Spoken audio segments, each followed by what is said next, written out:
La chronique livre d'Olivier.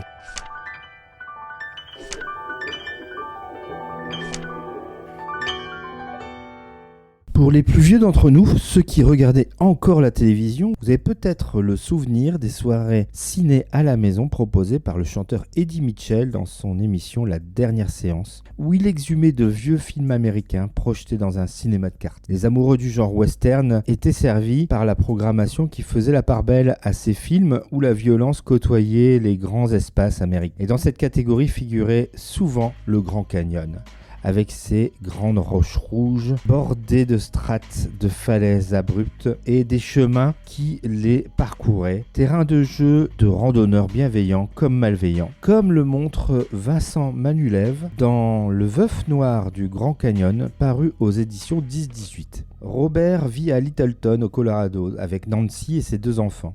Tout bascule quand elle met fin à ses jours en ayant préalablement tué ses progénitures. Comment se remettre d'un tel malheur ? Pour Robert, c'est en trouvant consolation dans les bras d'une collègue, Sharon, passionnée de balades dans les grands espaces, comme Robert.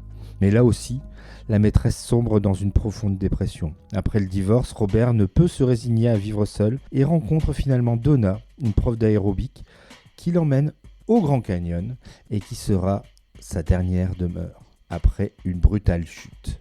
Le sort s'acharne sur Robert Spangler, à moins que ce ne soit Robert qui noircit le sort de ses proches. Nouveau volet de la collection True Crime, avec cette fois l'État du Colorado en toile de fond, et surtout le Grand Canyon, qui est mis en exergue par l'auteur, presque à l'égal de Robert Spangler.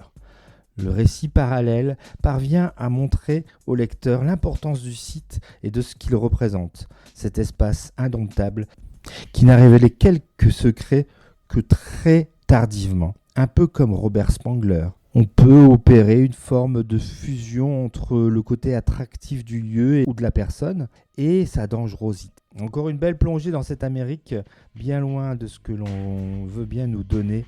Voilà donc pour ce nouvel épisode, qui, je rappelle, un épisode, est édité par 10-18 en collaboration avec le magazine Society.